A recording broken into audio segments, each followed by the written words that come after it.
Hey everybody, we're live. It is 7:05, and thank you all for joining us.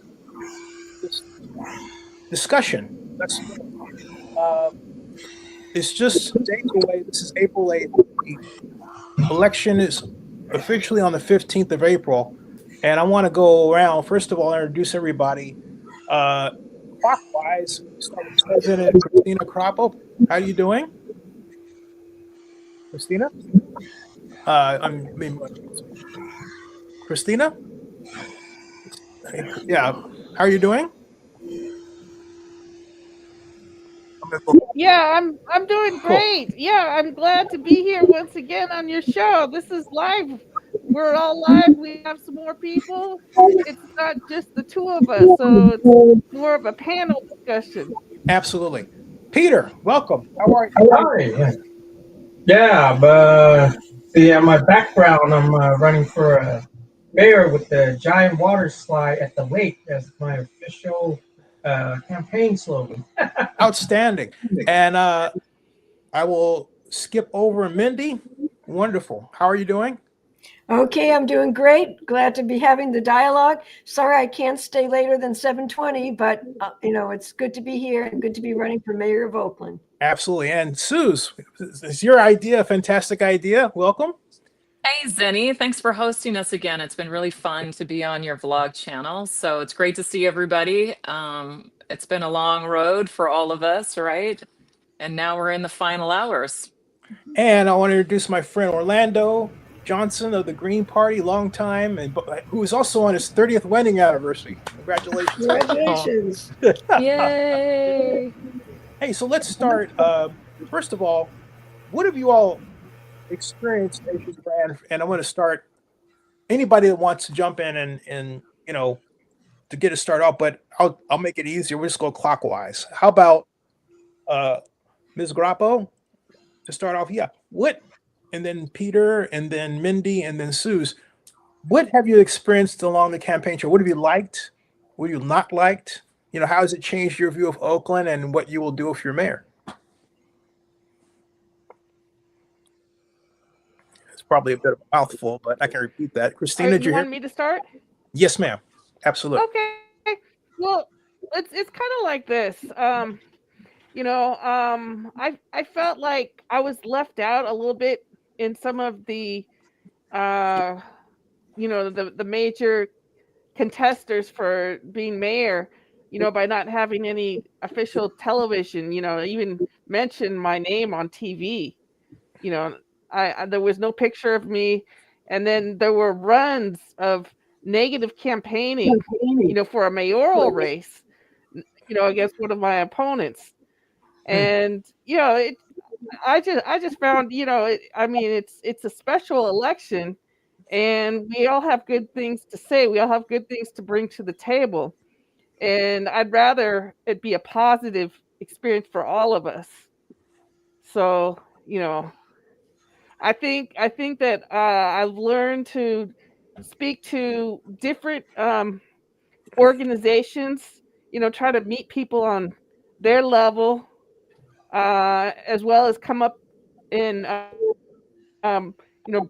bridge some understanding and some ways I can lead, as well as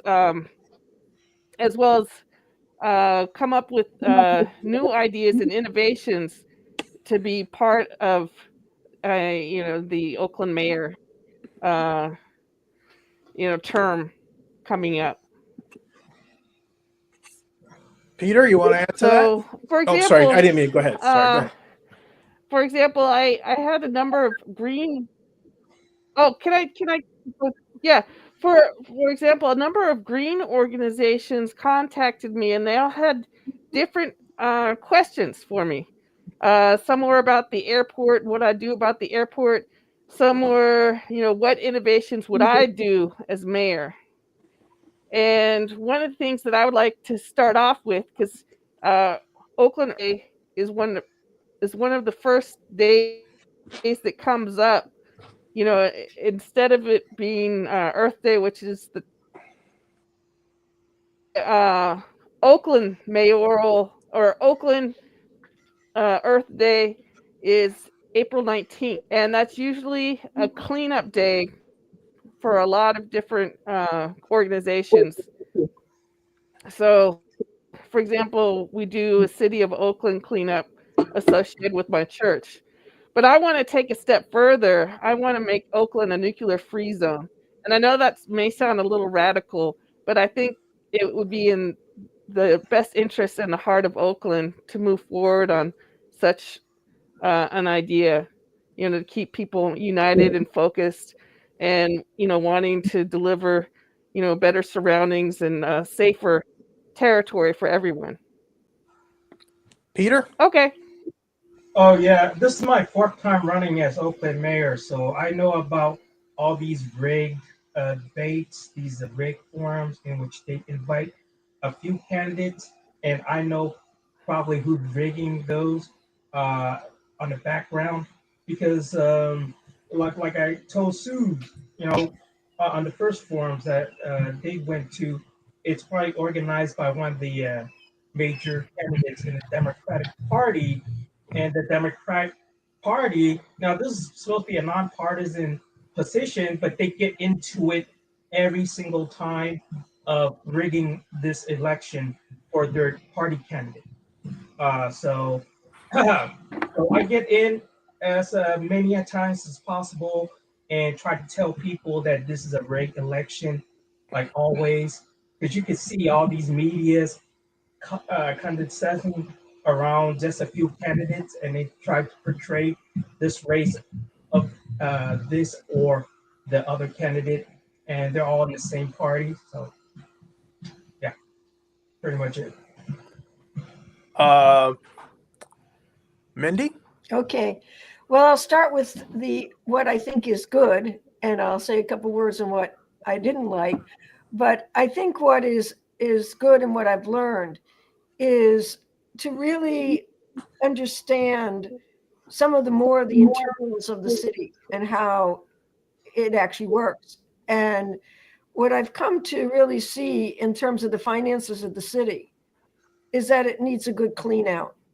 That where the money is going to a lot of the nonprofits, programs like Macro, these things, I mean, you need somebody in the city who's going to go in there. My image is with a sledgehammer. Maybe that's not the best image, but is going to go in there and take apart what has existed for the decades of how the finances of the city are managed and where they go.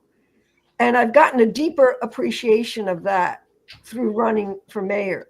The second thing that I've gotten a very deep appreciation of is the fight against killer drugs and fentanyl, which for me has always been a fight since the 1970s. But seeing what's happened in Oakland and seeing to the degree that the Sinaloa cartel and the drugs in this city are connected and getting better firsthand on this, which is why I have to say I do appreciate the fact that the US Treasury under President Trump did just sanction 6 of the top leaders of the Sinaloa cartel and are getting in the face of their ability to do their business. It's a start. So I've come to appreciate a lot more just being around the city and talking to people. And my vision to make Oakland a great city again, of industry, of business, of real education for our children, that has come from running in this race and meeting all the other candidates, that are running. The problem, yes, it was run as if there was just 2 candidates running. And that is problematic. The other day I ran into somebody, I was getting some dim sum, and the woman in front of me saw my sign. I was running for mayor. And I said, I'm running for mayor. Yeah. She said, oh, you mean there's more than 2 candidates? I said, yes. And she said, oh, that's really good, and she took my stuff. So, in all fairness, it is the question that, it became that question. But I think also at the same time, we began to move the needle of change. And I think that's important, which is why I'll be blunt, since I know I can't stay on much longer because I have another Zoom meeting to go to. But why I'm saying to people, vote for me, number 1, and Warren for number 2. because Barbara Lee must not be allowed to become mayor of the city and what runs her. So I think it's a process that we're running, where even like this dialogue and forum is great because we're beginning to form alliances. It's not a question of your Republican, Democrat, NPP, or Green Party. To me, it's the question of the principles that founded this great country. And how do we live by those principles and break through against the globalist forces that want to dehumanize, depopulize, uh, cut out the population growth with their policies of globalization? And I think we're on mayor's race has provided a forum to begin to address these kinds of real questions. So I'll leave it at that, Zenny. Thanks. Suze, you're up. What do you think? Yeah, thank you. So, well, I couldn't agree more with some folks on the call. Our democracy is at risk, and we all need to wake up to that fact. And some of us have experienced this in the election. I mean, I know I was not invited to the Art House Forum, and I called them out on that because what is the criteria? I mean, organizations are not allowed to endorse candidates. So when you exclude candidates, essentially you are giving candidates an endorsement.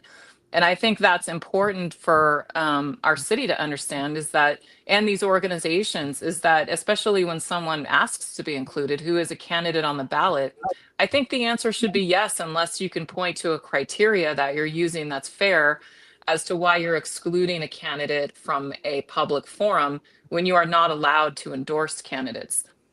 And then secondly, I'm a Democrat and I've been a Democrat my whole life, and I'm very unhappy with my party and what's happened to my political party. I really think we've lost our way. And I think that I've seen that in this election when my own party didn't even invite me to the forum. Okay. I mean, how is it that the Democrats don't even invite fellow Democrats to a candidate forum? I mean, how is that democracy? And what does that say about my party and how connected they are to even their own constituents, which I think many people feel in California, that we're watching this gold club, gold card elite Democrats who no longer are connected to their own constituents. And we have seen that over and over again with how politics and political narratives are really taking precedent over making progress on the issues. And I also want to say, thank you for bringing up Earth Day because that's coming up on the 19th. I'm excited about it. And I'm running on a platform of hope for the city. And that's kind of what differentiates me is I really see this not just as a time of crisis for Oakland. I think it's a huge time of opportunity for us to finally make some must-make moves, get away from San Francisco, be our own city, and decide once and for all what we are. And also, as a Democrat who believes my party is broken, we can't just simply point across the aisle and blame the Republicans for the climate crisis. When you look at the condition of Oakland and how we have allowed our sacred lands to be polluted, how we have allowed illegal businesses to dump chemicals on our earth right in front of us, and just the disrespect that has been shown to our planet in a city with so many people fighting for this planet, how in the world can it be in the condition it's in? To see our sacred lake, Lake Merced, a natural lake, one of the few. I mean, what other city has a natural lake in the middle of our city? I mean, who has that? And we've allowed our sacred lake to be polluted. And I think that I see this as an opportunity for us to claim our identity and for us to attract green new economy businesses into Oakland, into our office buildings that are empty, to make deals, to get them in, to build business clusters, and to build the future of our city and own what we are, and to prove the model. I think that it's time for us to make Oakland ground zero in the fight for this planet. And if we cannot do that in Oakland with a population that's so supportive of protecting and defending our earth, then where are we going to be able to do it if it cannot be done here? And this is our moment as a city to prove the model and to take this city from the trash can of the East Bay and to transform it into the cleanest and the greenest city on earth, to rally our community, to rally the people of this city around a vision and a movement of change that really takes precedent over what's going on the national scene.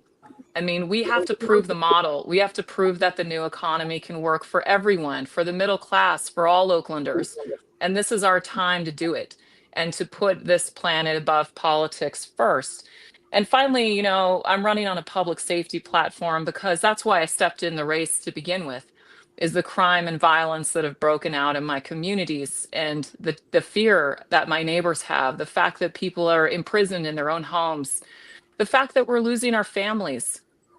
And we've come to a place in Oakland where we have to decide what we are. Are we a family-friendly city, or are we a safe harbor for drug dealers and human traffickers? I mean, what are we as a city? And those two worlds do not go together. They do not go together. You cannot have both of those things be true.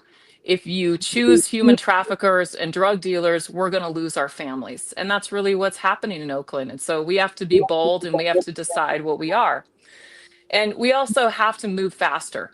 We got to get this government moving faster. We need to change our police pursuit policy and get rid of the manager approval clause, because we know that's made it the most extreme policy in the US. It's almost the same as a no chase policy. If people have to get their manager to approve a chase, I mean, that's never going to happen. Zinni, you've been pointing out the technology plan, and I've been an advocate for that too, which is like, it's going to take 2 years to get a plan to get our police officers technology updated so they're not spending all their time in their vehicles. I mean, that's not acceptable just to take 2 years to make a plan. And I'd love you to talk more about that, Zinni. And also, you know, Measure Z is a 90% fail according to the city auditor. And we renewed that measure with Measure NN. And it's like, you know, we have to understand why we failed with Measure Z in order to be successful with the next iteration of it, Measure NN. So that's kind of my thing, and I'm probably way over time, but we don't have a timekeeper. So that's the great thing about being on your show, Zinni. We don't have a timekeeper. Well, we're ladies and gentlemen. I figured, you know, we go back the old way. Right? Mindy, I know you got to go. Yeah, I got a question for you. Yeah, I got a question for you. I'm gonna break ranks. How can you back a president of the United States who identifies as a Russian asset? This and I'm on the White House press list. My company's on the White House press list since 2012. I just got a press release at 7:58 Eastern from the White House increasing tariff to China from 34% to 84%. And look, the assumption is, oh, it'll benefit America. There are literally no American companies that produce what comes out of China to come here, because we had 40 years of offshoring, okay? 40 years. So, I mean, I can back somebody I can go on and on and on. Because what is misconception in what you're saying, Zinni, is a very fundamental flaw, because the question is, how do we ensure a world of peace? And how do you look, the United States, the NAFTA outsourcing has destroyed the United States. We were a major industrial city. We made our own products. We made our steel. We made our pharmaceuticals. We made our own food. We made our own, nails, whatever it is. Since the death of JFK and Bobby Kennedy and Martin Luther King, we've allowed the British Empire, globalists, central bankers of the Federal Reserve to come in and destroy the United States and our relationship to other countries of the world. How so? Well, that's the problem. I really have to. But can I say something real quick, Mindy? But just real quick. No, real quick. Okay. Because I have to open up a Zoom. I know, but I want to say this real quick. Okay. First of all, the way you fix the whole problem is through you value-added tax, then you subsidize manufacturing, and you dump in other areas. You do not wreck your own society by bringing products that you're buying into the society and then jacking them up all of a sudden. No, it's not about. That's not how it works. No. You have to understand mechanistically how the economy works. No, we're going to increase. I understand the American system, and maybe I can be on another time. We can have this debate. But I can't do it right now because I'm going to argue bluntly. I disagree. You guys don't, and I'll be love to bury this thing, because I am so. I've been on the way. I'm just sorry. It's okay. It's okay. But you're wrong. And the question is the American system of economics, which goes back to Abraham Lincoln, goes back to Alexander Hamilton. And it's not about cheap labor. It's not about cheap prices. It's about scientific discoveries and physical developments that have always been the motor of running in this country's greatness. But Minnie, that's exactly why we said we're going to give up producing those products and give them to the Chinese, and we're going to do all the high-minded stuff. Okay, we had that discussion 30 years ago. You guys have forgotten our evolution economically. No, we haven't. No, yes, we have. Well, okay. Anyway, we should have the discussion. $10,000 of money I don't have. That you're wrong. 10 grand. I'll put it right there. 10 grand. Well, I'm not a betting person, but I know I'm right. And I am. we can discuss this another time because I really have to jump to get this other Zoom going. All okay, right. Take care. Now I'm all warmed up. Let's go. Bye-bye. See you, Mindy. All right. Orlando, take up the discussion. How you doing? I'm good. I'm good. Cool. What questions do you have for our candidates? One question I have, I was a candidate in 2006 and I ran in the Ron Evans race. So I understand how y'all feel of being a candidate and don't get the recognition. But besides all that, what policies are you working on, if you mayor or not mayor, that's on your platform that you can reach to make the city better in your perspective? You want to take that? Well, for one thing, do you mind if I go ahead? Yeah. For one thing, I want a fair minimum wage. You know, something equivalent for people in especially for union workers. You know, healthcare, local SEIU workers to have a wage increase that's similar to San Francisco. Right now, it's 20. We want it to be 25, and but there's more to say on the minimum wage. We want a minimum wage, a livable wage for Oakland residents. And hopefully this will broadcast further into California and national minimum wage, a minimum wage for national causes and pocketbooks. There's a lot of things that I have on board. I want Oakland to be a stronger economy by including mom and pop businesses to have grants and loans, something that's already there, but just a little more publicized, so especially lower income and people of color can do what they want to do. People that are from Oakland want to do business in Oakland and want to have a safe Oakland, are able to do so. I want a safe Oakland with Oakland with an Oakland business watch modeled after neighborhood watch. So businesses look after businesses. So we don't. So people in business are not scared to stay in business and open and shut their doors every day, without creating a scene. I want more security for Oakland residents. I don't want the elderly to be hurt or to be bothered. Right now, Oakland Renee C. Davidson Courthouse has a hotline for the elderly who can off stuff that goes wrong. But not everybody knows what to do when there's a calamity, especially for the elderly. So I want Oakland to be a safe town for people of all ages to grow up in. I want internships and work experience for young adults so that they have resume builders and can keep going on in professional life, whether they start their own business or work for somebody else and are able to rise in the ranks. I want affordable housing. This includes putting money for the homeless to eradicate homeless encampments. Even though some people are choosing that route, I want to make it more difficult for them to have that route because it's not livable, mature for society. Okay. I want a social and cultural.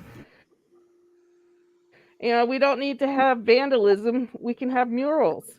There's a lot of stuff that we can do and make to continue to beautify the city and to make it livable, green and clean, like Ms. Robinson said. So there's a lot going on. Peter, you want to pick up on that?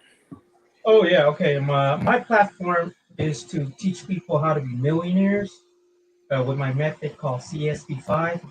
And what some of my fans do is they organize a team in which not a seven more people come, and the organizer charge $200, and these people will bring their business ideas.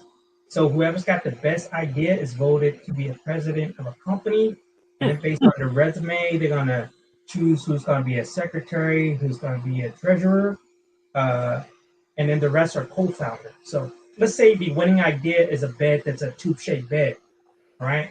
Let's say it's made of a half inch of metal, let's say aluminum, right? If you're living on the first floor of a condominium in a seventh floor building, and let's say 7 earthquake hits and everything fell down on you, you will survive, right? Because you're living on a two-shaped bed. So let's say there's a drive-by shooting, right? People shooting AK-47, it happens to pierce your wall, right? And then hit your bed. It would just bounce off because it's made of metal, right? So let's say that idea, the to make a prototype would cost in $3,000 in material and labor, but you could potentially sell it for, let's say, 10,000 to a judge or a police officer. Now, after you sell like 1,000 units, right? Other companies will come along. Hey, we love your idea. We want to buy your company for 50 million, right? And if you sell it at that point, everybody's in your group is going to be multimillionaire. So that's the method that I'm teaching to our younger generation, and also older people in 40s who work at these jobs. That this is the way how you succeed in America, and people love my method. All right. So Do you have let's a say nonprofit already? I mean, are you talking about a nonprofit organization or something? It sounds like it sounds like a business incubator to me. So. to start up companies and to pick out the best ideas among the groups. So that's how you do it. So let's say uh, these games that you organize, right? Mhm. So 7 people, that's 1,400, right? If you do it average once a day for 2 years, you'll be a millionaire, right? So in 2 years, you have 730 companies under your control. So if 9 people showed up, you're the 10th, you're the organizer, you take 10% ownership of that company. So in 2 years, you would have 730 companies under your control that you have like 10% of, all right? So in 10 years, if those 730 companies are worth 100 billion, right? And you own 10% of that, then it makes you a Let me billionaire. ask a question though, Peter. Why do you need to be mayor to do that? That's something you can do right now. I could do it more easily if I'm a mayor because I would have the recognition and Okay. also the That's fair. organization That's fair. to build it, right? With all these vacant lands in Oakland that is not used, right? Yeah. Especially we have employees that's working from home. We could conduct these seminars in a very dramatic way. You can have like thousands of people show up at a seminar at an auditorium, right? Or let's say J. Kaiser Center, for example, right? And then you group those people into zip codes, and they group them into groups of 7 or more, and we could conduct these seminars, so they'll be wealthy within a few years. Susan, you got your response, because if you don't have a response to that one, I have another question for you. So you have an option. Yeah, I do. I mean, Oakland is teetering on the brink of bankruptcy because we don't have a plan not to be. Our business plan expired 5 years ago. It was supposed to be renewed in 2023, and it's 2025, and it was supposed to be a 2023 to 2028 plan. By the time they launched the business plan, it's already going to be expired already. So, it's not a surprise our city's in this condition. It's like the world was turned upside down during the pandemic. And before the pandemic, we had businesses lined up out the door. We couldn't, office real estate was crazy pricey. Housing prices were terrible.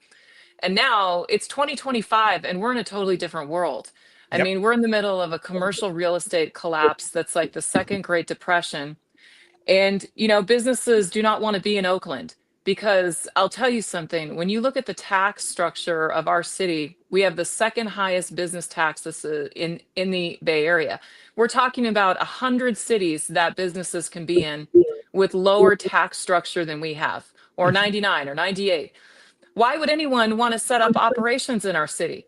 And it's like, we have a no action government that's been sitting around for 5 years waiting for the world to go back to the way it was. And it's not going back. It's not going back the way it was.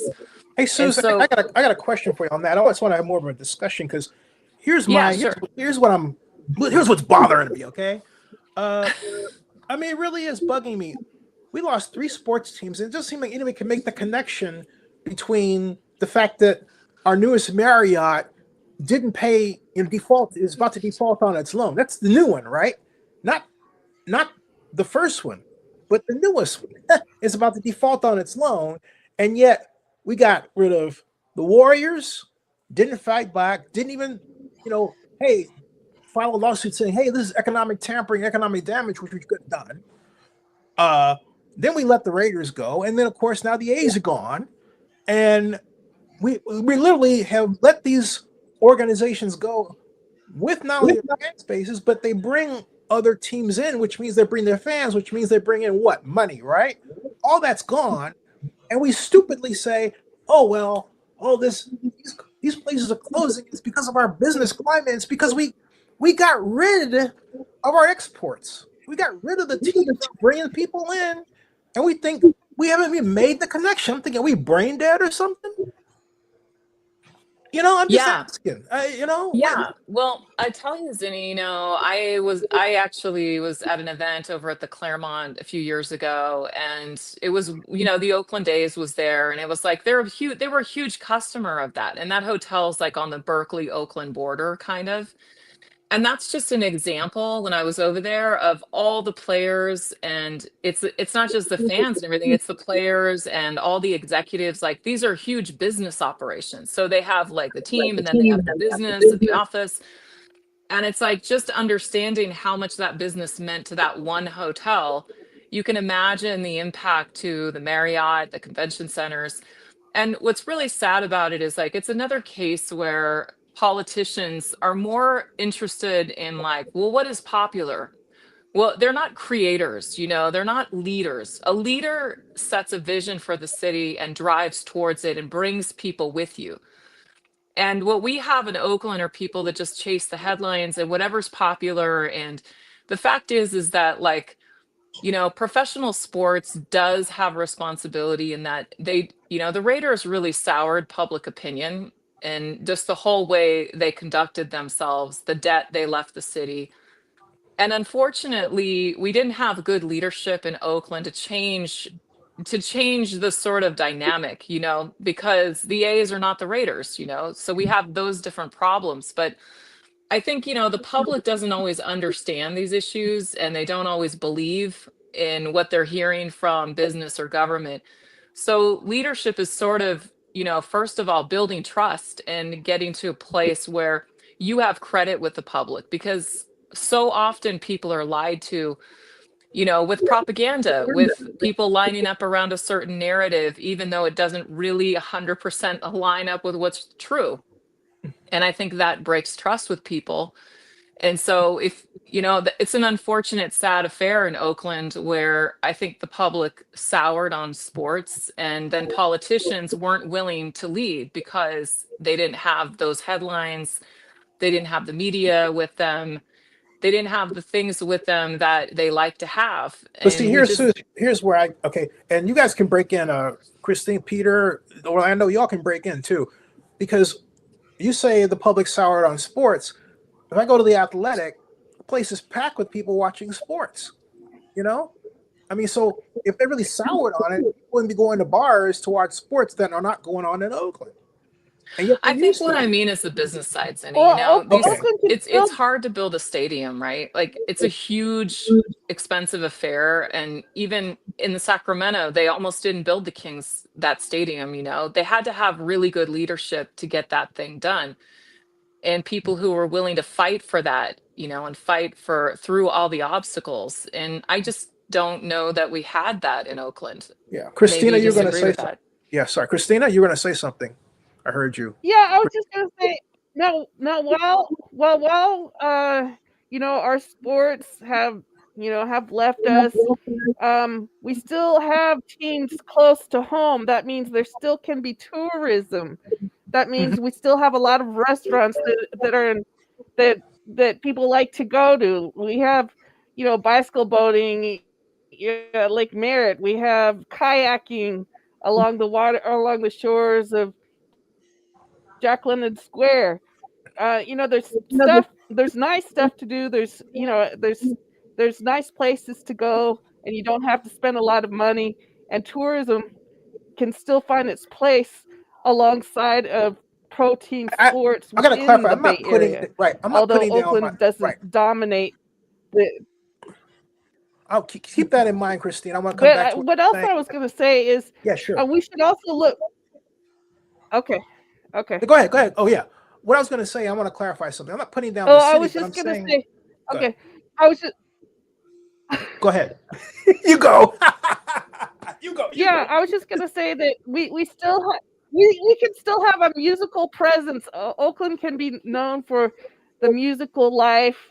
You know, the bands that arise here, the bands that play here. You know, what people can do at the Oracle Arena, at the Oracle Arena. You know, there's different stuff that still is available and See, here's the can point. bring, Right. you Here's know, what I'm getting can at. And bring I think maybe, Oakland, right. Go ahead. Maybe can this will help. shape Oakland, you know, as a city. Right. Maybe this will help understand what I'm trying to say. All of the hotels that we have here and that have been closing, they have been there to take advantage of an export economy that was developed by sports. People coming in to watch the A's games, Raiders, Warriors over time. Now they're gone, and so that flood tide of fans that would come in on planes, trains, and automobiles is gone. And so there's nothing for them to feed off of. There's no fandom. There's no booster club. There's no Raiders booster club. There's no Warriors booster club. You know, there's no A's booster club. They're all gone. And so my point is that now we have these places that don't have this fandom and tourism, called sports tourism industry now, to draw from. And so now, but yet we're shocked that they're all not doing as well as they are. And then we blame the crime as opposed to our own economic development choices. That's what I'm getting at. You see? Well, look, you know, we got to bring professional sports back to Oakland. And Oakland Roots is great. People are excited. We've got a lot of people here that love this, you know, like this is their thing. This is a big market. We have a huge market here. And we've got to get professional sports back to Oakland. And so, is there a pathway to doing that? You know, it's about leadership. It's about wanting that. It's about setting a vision. It's about committing that we're going to do it. It's about building on what we have. I mean, I think you're bringing up some good points. We have a good solid foundation. I mean, it's not what we used to have, but we have a good solid foundation to build on. And if we get the right leader at the front of the city and we get other leaders to join them, then I think we have every opportunity to go after it to get our pro sports teams back to Oakland. But But yeah, look, you know, as soon as you we've said got to get something, you said we've something got to that, we got to show people before I finish, Zanina, yeah, sure. we've got to show people that we've changed, that it's a whole new city, that we're open for business, that we're a clean, green new city, and that we are a destination city. And that's going to make us really attractive to sports teams. And I think it's going to be a lot easier. So there is a pathway here.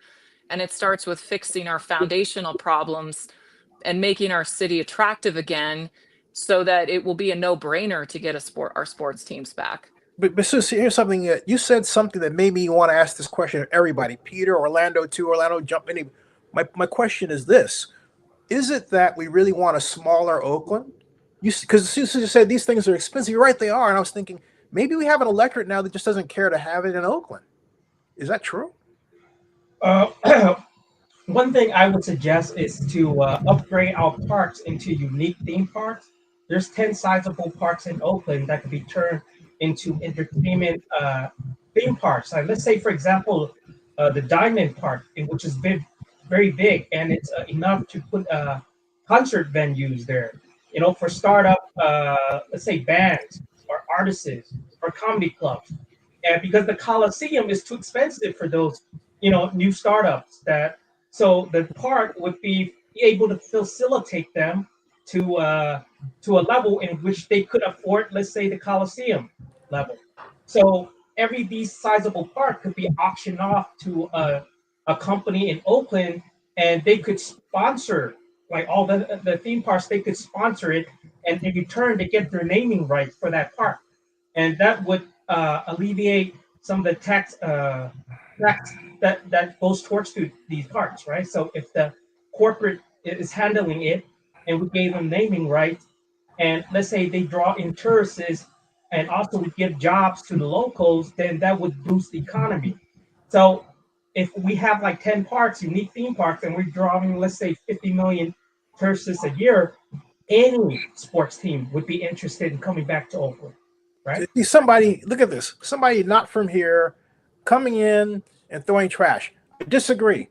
Oakland's a beautiful place. You don't live in Oakland. I know who you are. You're talking out your end. All right. I'm just putting you out there to like say boo, boo. All right. So there. Adding, but that's Well, we need to what prove we them have. wrong, Zinni. They're saying that because we've been ripped apart on the national scene. We've been used as red meat for the base of the across the aisle. It's a great point. And they're saying that because we failed. We have failed as a party, the Democrats, to prove the model, to prove that the new green economy can work for everyone.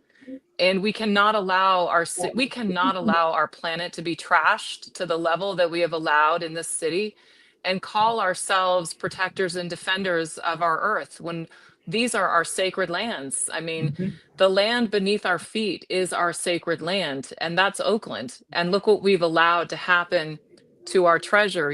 So Yeah. I don't blame them for saying that. I think that we have to prove them wrong. That's the path ahead of us, is to prove them wrong. Yeah. I wanted to shift gears a little bit and talk about something going on in the city. And it's a very simple question. If you're mayor, will you retain the chief administrative officer because you could fire him? Or will you fire the finance director, Aaron Rose?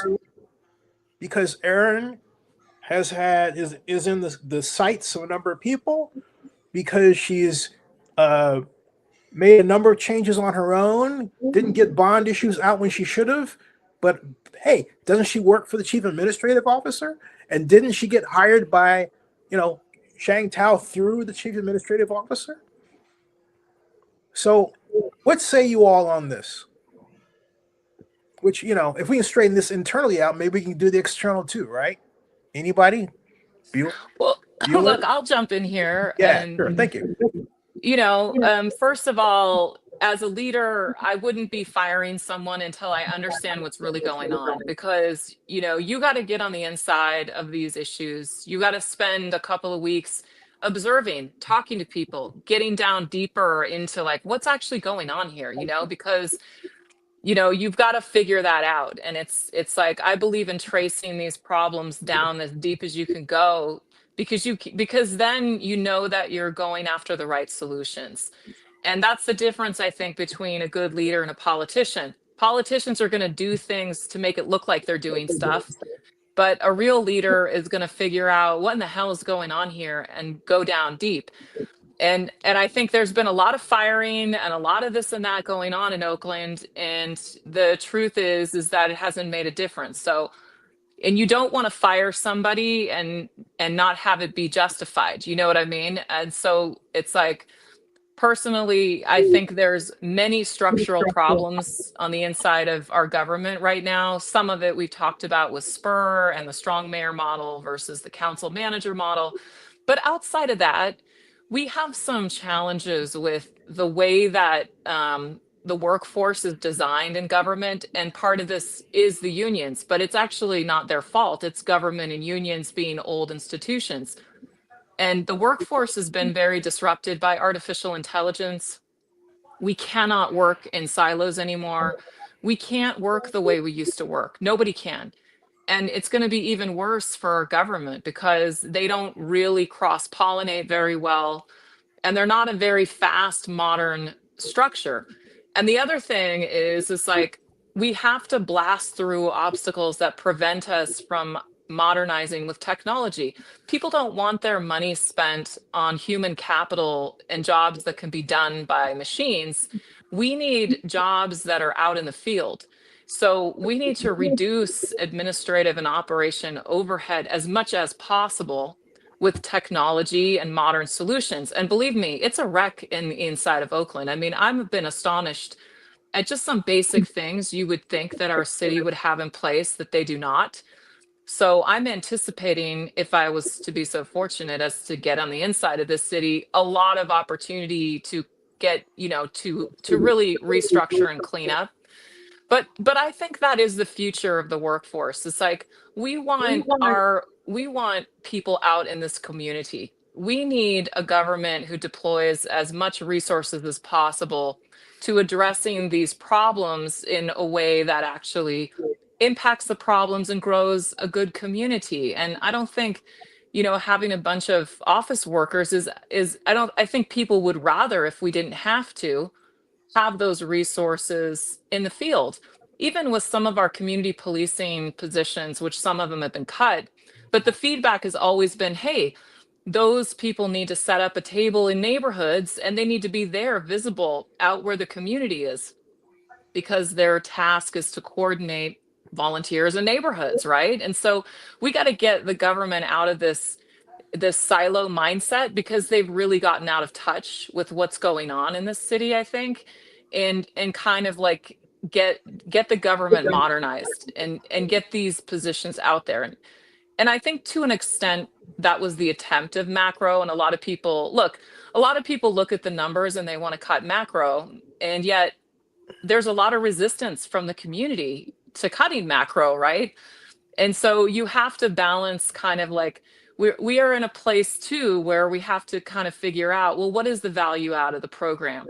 Because, there is some value add perhaps that is not being captured, or that macro doesn't know how to capture. We have a lot of problems in this city with policing and people who don't like the police. There's different factions in Oakland, and we have a lot of healing to do in that regard. So we have to understand macro's role in that, and whether or not there is a way for them to help us bridge the distrust with certain communities. Miss President, would you like to respond to that? President Christina Crapo, would you like to respond? Well, I think we need fresh talent. Yes, I think we need fresh talent and fresh Oakland faces. I get really upset about how many political leaders come into our state and take over that are from other areas. I know, people like California, people like Oakland, or people like this city or that city, this county or that county. But ultimately, when you're a mayor, you should have a foundation on what it's like growing up, in the actual city confines, so you know how things have been, how things have been, and how things are, and how things could or will or shall be. And with this, I think that taking on new faces, to coordinate mayoral and city council tasks uh, will be a good government venture. People will be happy. There'll be good rapport with people. The talent and the skills will be there because obviously, Oakland people have professional resume and CVs that, are outstanding. And, we need to give Oakland people a chance, to make our democracy work. It's funny you said that because, and I want Peter to pick up on this in Orlando too. Here's why. I believe that a large problem that we face with why grants haven't been applied for in a timely fashion and so on is we've hired so many people on the outside that there's no institutional memory of what was done before or knowledge of what's going on with projects. And so you have a little group of people that are new. Like, for example, our chief administrative officer is from Atlanta. No connection to Oakland prior to when he applied for the job. Our department transportation head is also from Atlanta. They know each other, but no connection to Oakland. We have temporaries we've hired at larger numbers than ever before. They come and they go. We've had project managers like for Howard Terminal hired and then let go of the project. I mean, we've had a stunning amount of a state of flux in Oakland with respect to personnel we've never seen before. So when you say we need to focus on Oakland, and I would say, pull up from the ranks to the bottom, I think that's right on. What do the rest of you think? Orlando, what do you think about what we're talking about here with the candidates? This is one of the suggestions that I had is with the candidates' lawyer team to help revise the city charter that some of the things is outdated to move forward. And what is the state line? So when it comes to the county, how can you take the outdated, revise, and take it to the county? Some of the county things is outdated, but what lawyer team can you bring together to also work with the city administration with those certain laws and regulations? How could you pull the team and put that together, if mayor or not the mayor? Mm-hmm. Digis says the police politicians of California blank. Oakland is such a beautiful city. We're living in a republic, not a democracy. There should be more opportunities for Black entrepreneurs. Agreed. Absolutely. Orlando, was that you writing as somebody else? That's somebody else. I know. I was born in Highland House. Peter has like multiple personalities. How about that, Peter? I'm teasing you. now I got him engaged. Oh, now he's mad. So anyway, so moving forward, though, I think Christina, you really picked up on something in that regard. But the question is, as mayor, again, I didn't really hear anybody say this absolutely unequivocally. Are you going to retain the city chief administrative officer, or are you going to fire him? Anybody?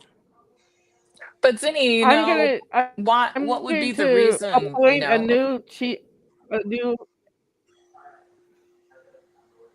Go ahead. I'm not saying anything. I'm listening. Go ahead, Christina. Hello, Christina. Yeah, I was going to say that. Yeah, and then I'm going to appoint a new administrative officer. But I want people to come forward and apply. Even if it's through Oakland has jobs at the Oakland Public Library, where it's more low key. I want to be able to look through a set of resumes. And Suze, you were saying something. I guess, I'm going to do whatever is in the best interest of the city, what is ever for the highest good for all concerned. And I do not have enough information to make a decision like that right now. Peter, what say you? Yeah, I don't know what their duties are right now, and until I get in, then I would see if if the current administration is up to the task. But so far, I haven't seen anything that is good. Well, one thing, I'll help you out, Peter. One thing I think, because Susan was getting after me to mention this, and I go, Susan will make you happy. I hope. But all right, my issue with, and to put things in their proper perspective, I actually applied to be CAO, but I pulled my application back. I pushed the button on LinkedIn, but I thought, you know what, Shang's not going to hire me, so I didn't finish the supplemental, thinking they're going to realize, hey, I didn't finish it, and they're going to say, hey, they're going to send me, and I'm not going to follow up, right? So Gene Hazard contacts me and says, you're number 15 in the ranks. I said, I didn't turn in the application, you know? But my point is that the issue as I see it, okay, is that the current guy has put upon him by the grand jury of Alameda County that we don't have, and here we go, Susan, we do not have a strategic plan for technology for the police department. And my point is, you can write, now I've said this, Susan, I said this to you when we were talking, I said, I can write one in an hour, 1 hour. All I gotta do is go online, see what was written before, and regurgitate it, and then update it here, and then call a meeting with the necessary people that are responsible for setting it up, like deputy chiefs and so on. And we make an 8-page document, no longer than that, and that's it. And then we update it as we go, because look, technology changes, price changes, that sort of thing. All right. That's what I'm talking about. I'm talking about taking the initiative. We don't take the initiative, Peter. You know, it's like this, you know, it doesn't take the CAO says it's between 12 to 18 months to write a doggone, a damn, I'll say it just like that, strategic plan that could be done in an hour. A friggin' hour. Maybe Wow. 2. Look, Zinni, you know, I think that's unacceptable. That is not acceptable. And is it a fireable offense? I don't think so, in terms of like firing someone on that one thing alone. But that's not acceptable. The pace at which our city is not moving to address public safety in this city is completely alarming. I mean, the police pursuit policy, which the governor asked 9 months ago, a year ago, to change the pursuit policy because the officers are standing there while people are crashing into our businesses. Even Derek Suhu, who was on your show, he had an incident where he was pistol whipped and robbed, and the officers just stood there while 8 people ran away because of the Did pursuit this happen policy. recently? Last time I was on your show, I think, or Yeah, when I you're was on right. your show with Right. Derek, he said that. And so, you know, we have the most extreme pursuit policy in the United States of America because of this manager approval clause, where the police officers actually have to call their manager and get their manager to approve a police chase, which we know that's never going to happen. I mean, can you imagine getting your manager on the phone to get approval for a police chase that happens in seconds? So we know that has to be changed, and it's completely unacceptable. This technology plan, we know how that's going to go too, right? Look at the business plan. Mm-hmm. 5 years since that expired, and it's going to take our police department almost 2 years to come up with a tech plan. I mean, by the time they actually implement that, it's going to be outdated already because technology moves so fast, right? We Did some, need a July Police Academy, basically, you know, something where cultural norms are taught with the ethics committee, so there won't be police brutality against you know, minority victims. Um, you know, we want a new police academy so our police force isn't overworked and underpaid. You know, overtime for police officers and compensation is not proving itself legal. You know, police aren't getting paid with their value. Uh, Police, you know, they have a certain time. They have certain times, you know, to keep their work week succinct and time. Then they have to go in for overtime, and they're not paid for that overtime. So anyway, we have overtired police, so we need to get some new faces aboard. We need people to retire, and we don't need as much overtime as we need to make some concessions. So I So have. Hey, Oakland can be a strong. Go ahead. Go ahead. Go, Christina. yeah. Go ahead. Go, Christina. Then Peter. Go ahead. Christina. Okay.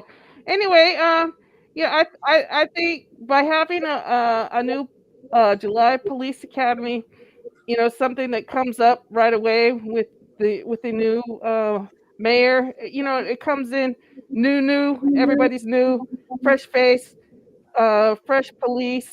People are, happy that they're not getting the same dirty looks over and over again. It becomes police become something of value, and with affordable housing, police can even be able to afford to live in more housing within the city limits instead of commuting, and that's something else too. So people can be closer, and there can be bonds, and keep people trying to grow up the right way, out of harm's way. Peter, what were you gonna say? Yeah, the police doesn't even work in Oakland. I called 911 several times. One time, my father-in-law's vehicle was robbed, and like a block away, there's two police officers, and then they were doing filing a report for robbery at a store, and then I went over and told them, "Hey, a car just, my father just got robbed. Can you guys go there and take a report or something?" And they said, "No, we're still finishing on this case right here, on this store. They have to do the report first." So they didn't even respond, and then it takes like 9 hours for them to respond, like virtually next day.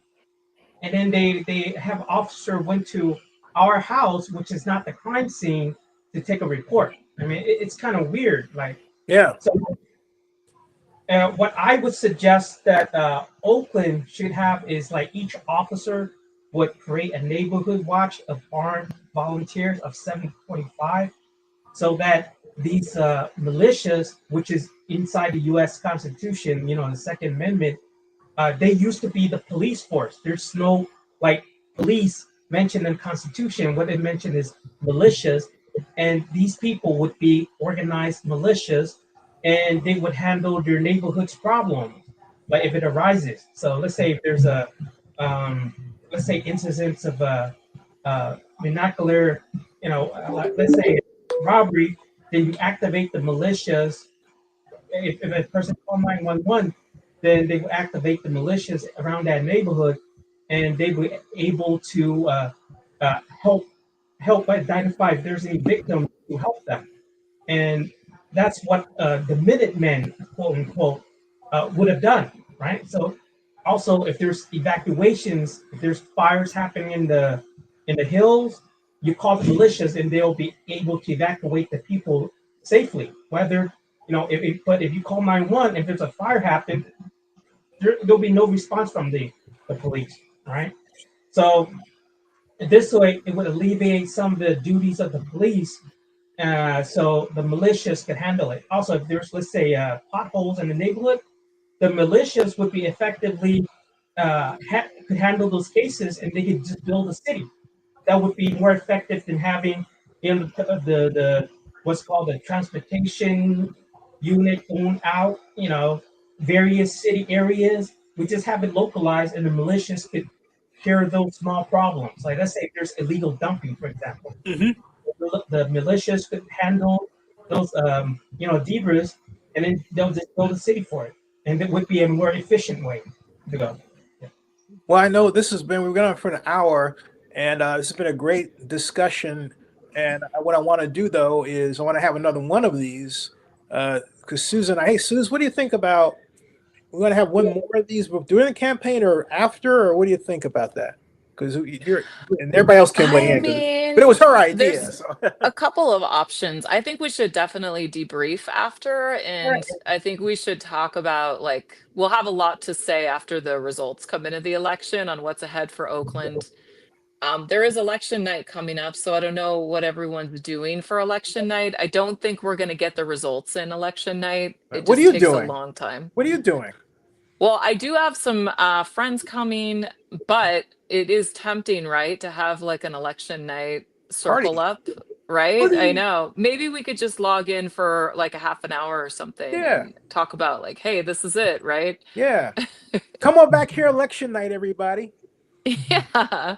Yeah, and bring some more folks, Zinni. Yeah. Bring Derek and whoever Absolutely. wants to Yeah, join that'd be in a lot the of room. fun. Yeah. Party Yeah, it here, would be everybody. interesting. Party here. And we'll watch the headlines and see what's going on. Yeah, you hear that, Orlando? Bring your green friends. Hey Zenny, I'm on my laptop right now. Can I get you on my iPhone? Or is Yeah. it do you Yeah. have like it's on Google Play? It works on iPhone. Just all you got to do is it's a YouTube. I'm on my iPhone. Yeah, she's on it. Yeah, it works. Oh, okay. Yeah, but we're gonna wrap up this time anyway. So Okay. But my question going. All right. Well, Yeah, because I'm gonna be out and about City Hall on election day. Oh, okay. Okay, cool. My question going out, I was gonna ask. I'll just ask it now. So far, what has been the most memorable moment of the campaign for each one of you? Starting with you, President. What has been the most memorable moment? Something that happened that you'll never forget on the campaign. I think it was probably my turning point in front of the Latino Commerce Caucus. I was able to speak in Spanish in front of an audience and tell them not only about myself but my values, what I can do for the community, and I felt like I was, I had good things on my plate to say, and I wasn't mumbling. I was speaking clearly, and I was able to move forward a little bit and gain some new faces to support me. Peter, most memorable moment for When the official voters guide came out, I have a very funny statement, which is it was the statement that I put out here on the private chat, and I got a lot of calls from people who they said they died laughing. What did you say? Yeah, I put on private chat. Can you read on the chat log? That's my. You put it. Okay, hold on a second. Mm-hmm. Oh, take. This is long, dude. Wait a minute. Oh, Oakland Mayoral candidate statement considering our coming out on official voters guides with Peter Rice. He goes, Peter never asked for donation. Infamous wealthy combat veteran shows you how to be millionaire in 2 years and billionaire in 10. I got it. I said, yeah. Yeah. Okay, cool. Okay. Hey, Suze. Yeah, there have been so many memorable moments. I feel like all the candidates are friends at this point. I hope that we get to go to the comedy show. Maybe we can zoom in with you, Zinni, when we do. Sure. We're supposed to all meet and go to Elizabeth's comedy show. Oh, okay. And so, yeah. And so, Wait, yeah, you're actually so going to her comedy show? Or you're going to cyber? Yeah, she's kind of tossing around dates where we can all get together in person afterwards and just kind of celebrate because, we've been through a lot together at this point. We've been to so many forums and we've been out in the community. And I know that these two frontrunner candidates are fighting very hard. It's been an honor to be in forums with them. It's been an honor to meet Congresswoman Lee, to be able to hang out with Lauren, and of course, all the other candidates who aren't here. So I think all of that's been really cool. And I think Peter, you did not read your funny somebody asked a question in one of the forums about all the candidates, and Peter, you wrote something. Why don't you read that, Peter? It was kind of funny. Oh, the question was, if you were the mayor, how would you use the skills of the other candidates, right? And then so I said, um, there's going to be. I said, check it out. There's going to be a Bank of Oakland, and Barbara Lee will be the CEO, and the guy who dropped out, Tyron Jordan, would be her bodyguard. Oh, And, I saw that. and then we move on to Elizabeth. She'll be in charge of the giant water slide at the lake because she's a comedian. And then she'll also organize the Diamond Park. So there would be like seminars, concert venues, comedian shows. And then her title would be Director of Parks and Recreation. Right? Nice. Yeah. And then we switch over to Sue's. Now she's the Amazon woman, so she's gonna be my bodyguard. She'll also be my chief of staff, right? and then we move over to the socialist, who's he could ask the workers to deposit their check at the bank. And then we have Lauren Taylor. He could run my get rich quick scheme because he has an MBA. And if there was a fund stolen from the bank, then Mindy, the controller, would call in the Dodge. And then we switch to Raina Webb, who's the last person, right? Because she introduced as herself as a whistleblower, and none of the community thought she was telling the truth at the time. So I said her title, her communication. I say she would be the community liaison, right? Because if there was any inspectors taking bribe, she'll be the one handling the case. So everybody laughed at that. So, Well, did Renia laugh? Yeah, she laughed too. She said, "Yeah, I'll take that position." Good. Liaison officer. She'll take that position. Well, what the crazy are you talking about? Oh, my son just came, man. He's like, "What you're talking about?" Hey, buddy, how you doing? Hi. You want to say hi, Taylor? No, okay. Hey, this has been a lot of fun, folks. Yeah. This has been a lot Thanks, of fun. Zenny. Thanks for hosting us again. It's Well, been thanks fun for being on your having show. us, Zenny. Thank you. Mr. Welcome. Abraham. Thank you. Oh, Zenny is just fine. I'll take. Hey, just. One more thing. Christina, President Christina, I say she'll be the coordinator for the federal and state. Okay, that's right. Yeah, and if y'all want to get any more support or look into it, y'all can go to our Instagram page. It's Open Greens, and you can go to Facebook and it's Open Greens.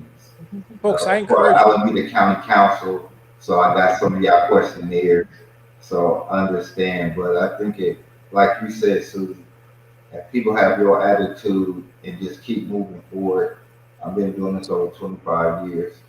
So if you just keep pushing, everything will work its way out for you by building relationships. And every 2 to 4 years it changes. So just stay in the loop and build good relationships. Folks like Zing and so forth, you'll be all right. And Orlando, thank you for coming in and doing this, man. Much appreciated. Anytime, Uncle Zing. Yeah. Anytime. Folks, hey, share this around because the idea. Hey, thanks for giving us a chance. Yeah, you got it. And share this around to your constituents and your friends and people who don't know you, and they can see what you're like, right? Because the idea here is to, in a little way, supplant the fact that most of these forums they're not broadcast, and so no one gets to see you in action, and then KT whatever wants to show 2 people as opposed to all of you. So you have this chance to really show people, what you're all about. Say, hey, look, take a look at what I said on Zenny's show, and there you go. Hey, so folks, thank you. Alan the stream, you don't have to move a muscle at all. In fact, stick around. Remember, folks. Okay, Mr. Zenny, I become mayor. Remember the city administrator position, just in case you come up with some good ideas for that budget of ours. Okay. Yeah, yes, ma'am. You absolutely. And on that note, folks, that ends this broadcast. All right. Hey, and not only subscribe to Zenny62 and bookmark ZennyReport.com. That ends this.